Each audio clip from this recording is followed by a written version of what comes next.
మాట్లాడిన తర్వాత నాకు మాట్లాడే అవకాశం కూడా ఇవ్వాలి కదా అధ్యక్ష. తీసుకోండి అధ్యక్ష, ఎక్కడైనా కూడా ప్రధానమైన అంశం ఏదైనా ఉన్నప్పుడు ఎవరైనా కూడా నాకు తెలిసినంత వరకు అధ్యక్ష చర్చ జరిగిన తర్వాతనే స్టేట్మెంట్ ఇస్తారు. కానీ స్టేట్మెంట్ నేను ఇచ్చేసిన తర్వాత మీరు చర్చ జరుపుకోండి అన్న మాట నేను ఎక్కడా విన్నా.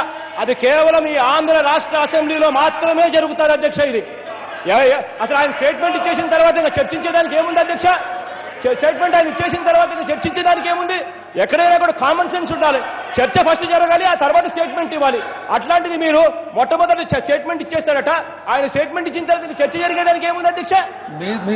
ఒక్క ఆంధ్ర రాష్ట్ర అసెంబ్లీలో మాత్రమే. జగన్మోహన్ రెడ్డి గారు మీరు రూల్స్ తెలుసుకోవాల్సినటువంటి అవసరం ఉంది.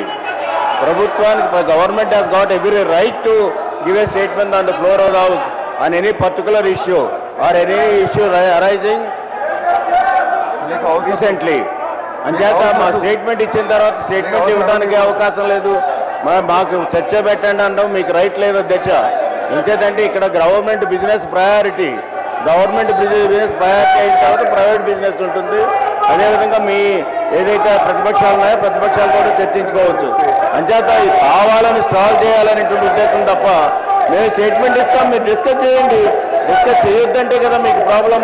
అన్నీ మీరు ఊహించుకుని ఈ విధంగా మాట్లాడి అసెంబ్లీ స్టాల్ చేయడం మంచిదా అధ్యక్ష? మీరు పర్మిషన్ ఇస్తే ఈ టైప్ ఆఫ్ ఏదో మాట్లాడితే వెళ్ళకి రావడం అనేటువంటి మంచి పద్ధతి కాదు. దీన్ని అలౌ చేసినట్లయితే మనకి బిజినెస్ కూడా అవుతుంది అధ్యక్ష.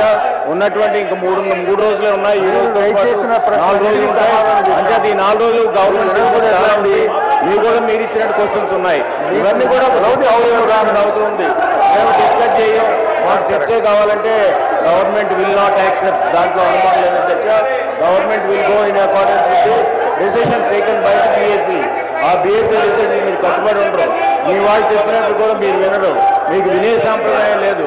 మీకు మూర్ఖత్వంతో ఈ శాసనసభను అడ్డుకోవడం అనేటువంటి ప్రయత్నం చేయకండి దయచేసి. మీరు ఈ విధంగా కంటిన్యూస్గా అడ్డుకున్నారంటే I request the speaker to take necessary action.